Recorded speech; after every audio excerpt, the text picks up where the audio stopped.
Quantas vezes a gente respira por dia? A resposta é algo em torno de 20 mil vezes. É um ato tão automático que a gente nem para pensar. Mas e se esse gesto, sabe, a base da nossa vida, estivesse nos matando aos poucos? Hoje, a gente vai fundo nas bases da nossa existência. O ar que respiramos, a água que bebemos e a energia que move nosso mundo. E para quem está chegando agora, este é mais um mergulho na obra A Sociedade que Não Precisa de Donos. Nos últimos encontros, a gente analisou a proposta, assim, bem audaciosa de redesenhar a civilização do zero. Exato. A gente explorou a crítica que o livro faz ao nosso sistema, né? Onde o dinheiro é visto como tempo de vida acumulado, e isso cria uma pirâmide de poder que, na prática, exclui a maioria. Aí vimos a proposta de uma nova base, democracia direta, o bem-estar como grande propósito e, o que é fundamental, viver em harmonia com a natureza. E as soluções que a obra apresenta são, vamos combinar, bem radicais. Uma sociedade organizada em células de 25 mil habitantes, um tamanho que, segundo o autor, respeita a nossa biologia social. Uma economia onde a moeda é o tempo, o que tornaria a corrupção, assim, quase impossível, e os sistemas de educação, saúde e moradia, tudo de altíssimo nível com um custo surpreendentemente baixo. No último capítulo, a conta de tudo isso fechou em 58 minutos de trabalho por dia. E essa era a grande questão que ficou, né? O orçamento total era de 2 horas diárias por pessoa. A gente gastou quase 1 hora com esses pilares sociais. A pergunta é, será que a hora que sobrou é suficiente para suprir todo o resto? Hoje, a gente mergulha no capítulo 9 para ver como a proposta lida com 3 dos maiores desafios que a humanidade enfrenta. Ar, água e energia. A nossa missão aqui é entender como essa nova arquitetura social resolveria problemas que hoje parecem insolúveis em escala global, ok? Vamos descompactar isso. E vamos começar pelo ar, e já com o dado mais brutal que o material apresenta. Uma pessoa morre a cada 5 segundos por causa da poluição. É um número difícil de processar. 7 milhões de vidas por ano. 7 milhões. É como se uma cidade como o Rio de Janeiro fosse simplesmente apagada do mapa. Todo ano. E o culpado tem um nome técnico, PM2,5, que basicamente é uma poeira microscópica. Isso, que vem da queima de combustíveis fósseis e que vai direto para nossa corrente sanguínea. E o mais grave, segundo o livro, é que isso não é um desastre natural. A análise aponta que 82% dessa poluição é criada por nós. Nas cidades, só o trânsito é responsável por até 36% desse veneno todo. O que nos leva direto para o que o autor chama de a obra-prima da ineficiência. O carro particular. Exato. E essa ineficiência a gente até sente no bolso, né, na bomba de gasolina. Um carro a combustão, na melhor das hipóteses, tem 20% de eficiência. Quer dizer que 80% do combustível que a gente paga caro vira calor e fumaça. Mas a provocação do texto vai muito mais fundo. É aqui que o negócio fica fascinante. O livro argumenta que o carro não foi projetado para transportar uma pessoa. Ele foi projetado para transportar a si mesmo. Para pensar na lógica, a gente usa uma máquina de 1.500 quilos para mover um corpo de 75 quilos. Pera aí, quando você coloca nesses termos, a imagem fica... absurda. Fica, né? E quando se faz a conta da física, a eficiência real, ou seja, a energia que de fato move a pessoa, ela despenca. Para quanto? Para menos de 1%. 1%? Menos de 1%. Isso significa que mais de 99% de toda a energia do combustível é simplesmente jogada fora para mover uma caixa de metal pesada. É inacreditável. E esse desperdício não é só de energia, né? A frota mundial tem 1,6 bilhão de carros. E essa frota inteira é descartada e trocada a cada 15, 18 anos. São bilhões de toneladas de aço, plástico, borracha, lixo tóxico. E ainda tem o custo humano que a gente meio que normalizou. 1,3 milhão de mortos e 50 milhões de feridos por ano no trânsito. Aí alguém pode virar e dizer, mas e os carros elétricos? E eles são, sem dúvida, mais eficientes no motor. Só que o livro argumenta que eles não resolvem o problema central, Qual seria o problema central, então? o desperdício de recursos. Pensa no lítio das baterias, da mineração toda envolvida. Eles continuam ocupando um espaço valioso nas cidades, parados 95% do tempo, e o descarte no fim da vida útil ainda é um pesadelo ambiental. O que leva à pergunta que o texto faz.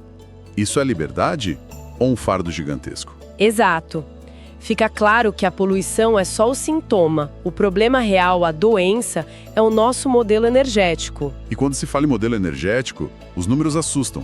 O livro joga um dado na mesa que parece um beco sem saída. O mundo consome 19,6 terawatts de energia, e 80% disso de fontes fósseis. Para se ter uma ideia, a fonte faz um cálculo rápido. Para substituir tudo isso com painéis solares, a gente precisaria cobrir uma área do tamanho da Espanha. Parece impossível, né? Totalmente. Mas o fascinante aqui é como o texto desmonta esse número. Porque esses 19,6 terawatts são o que a gente chama de energia primária. É energia bruta que está lá no carvão, no petróleo. O problema é que no nosso sistema atual, que é centralizado, com usinas enormes e linhas de transmissão gigantescas, algo entre 70% e 73% de toda essa energia é perdida no caminho. Peraí, 70%? 70%. O que você está dizendo é que a gente joga fora 2/3 da energia antes mesmo de ligar a luz? Exatamente. Ela se dissipa como calor na geração e no transporte até chegar na sua tomada. É uma perda monumental. E é aí que a proposta da célula entra com tudo. Se a energia é produzida localmente, no telhado da sua casa, no seu bairro, essa perda de 70%, ela simplesmente deixa de existir. A conta muda completamente. Completamente. De repente, a área do tamanho da Espanha se transforma numa área do tamanho da Inglaterra. O que era impossível começa a parecer bem plausível. Certo. Para entender como chegar lá, a análise divide o consumo em 3 grandes vilões. Transporte, com 25%, A indústria com 40%, e o setor residencial com 35%.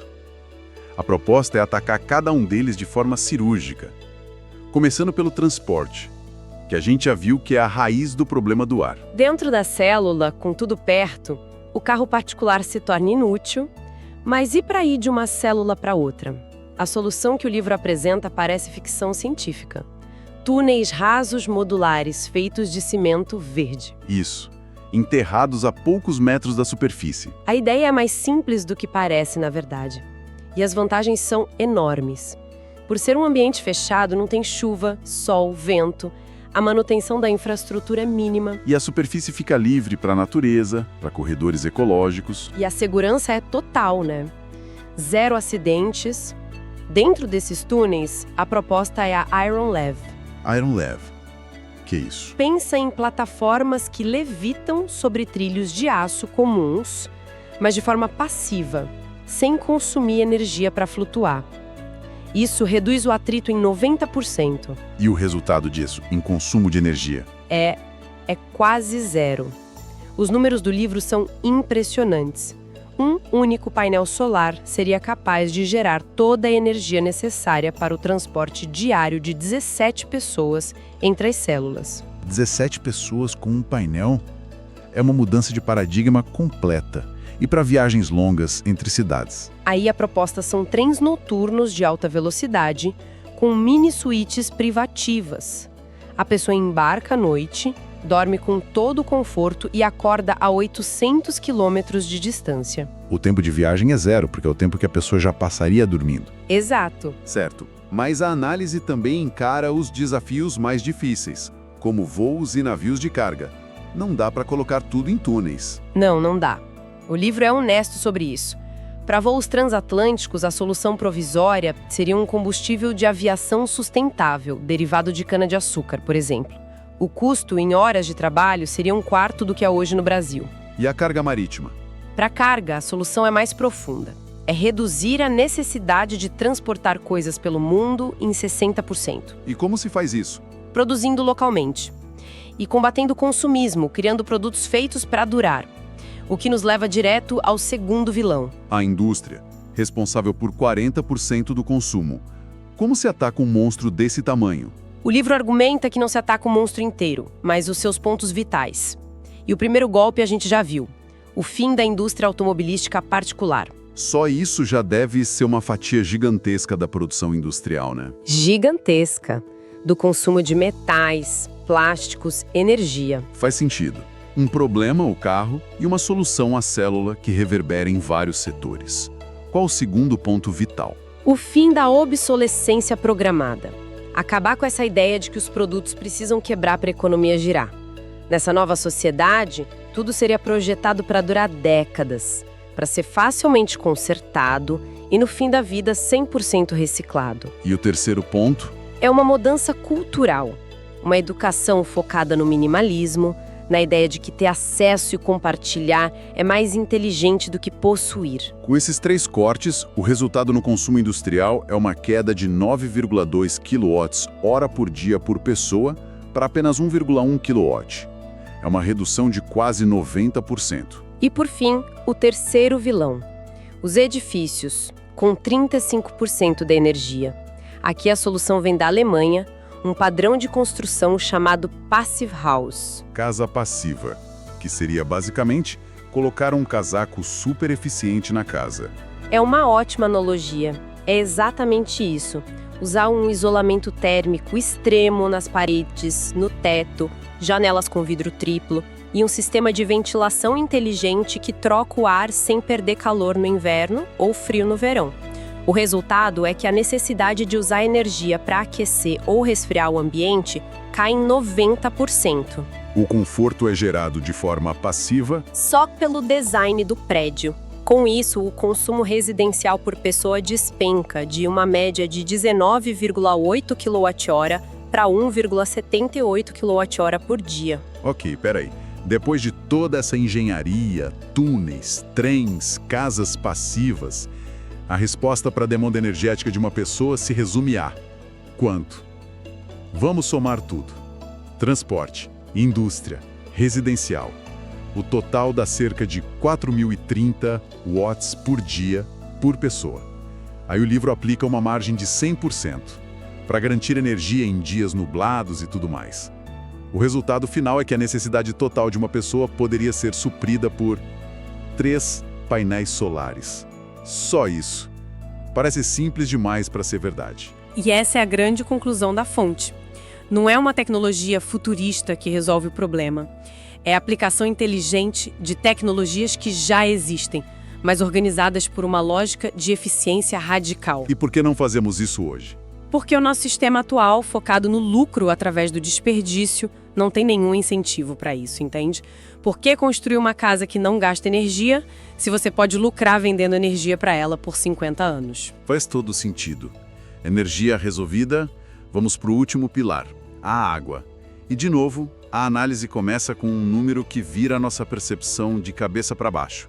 A água invisível. Exato. A gente acha que consome os 150 litros que saem da torneira. Mas o livro mostra que o consumo real de um brasileiro é de 53 mil litros por dia. 53 mil litros? Como assim? Eu não bebo nem 3. Onde está essa água toda? A grande maioria está na agropecuária, na produção da comida que a gente come e principalmente da que a gente exporta. O texto afirma que o Brasil, na prática, exporta 300 trilhões de litros de água doce por ano em forma de soja e carne. Estamos exportando nossos rios. É essa a imagem. Estamos exportando nossos rios. E como a célula resolveria isso? Com um sistema de ciclo fechado, atacando os maiores gastos. Primeiro, a irrigação da agricultura local seria feita por hidroponia, que usa 95% menos água. 95%. Segundo, 100% da água usada nas residências seria tratada em biodigestores e reutilizada. E terceiro, o ponto mais polêmico, o fim do gado para consumo de carne. Que é um consumidor gigantesco de água, né? Absurdamente ineficiente.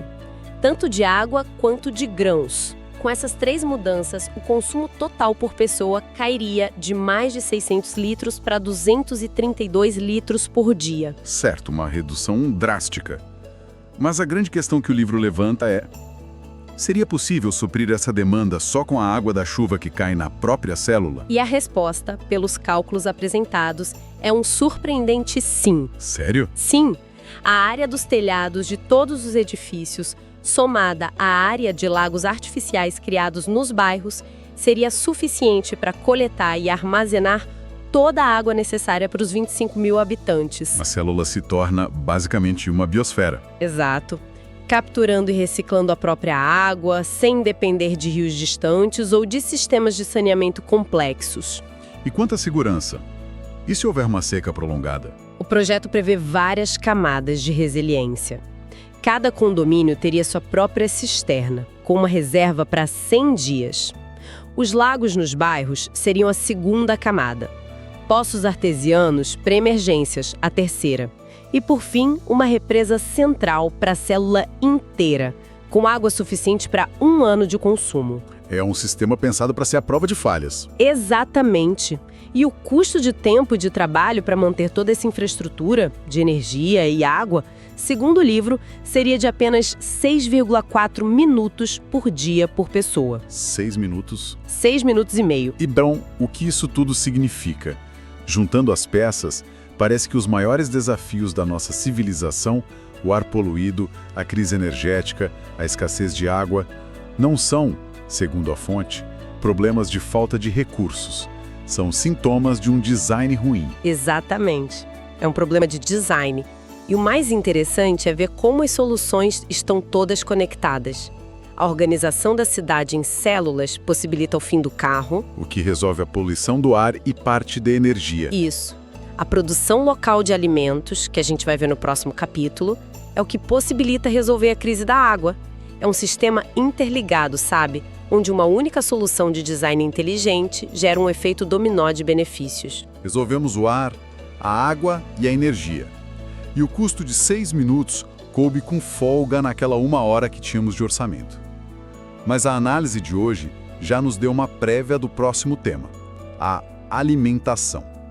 E a questão que fica no ar é, se a solução para a crise da água exige uma mudança tão radical na nossa dieta como o fim do gado, que outras verdades inconvenientes sobre o que a gente coloca no prato nós teremos que encarar para alimentar 10,3 bilhões de pessoas de forma sustentável.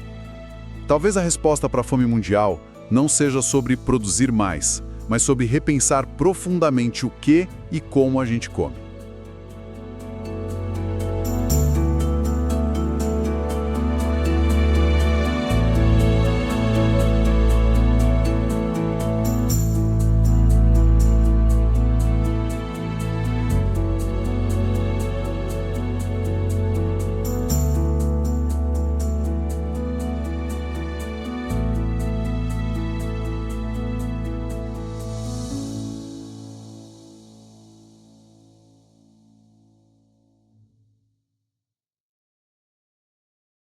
Hey!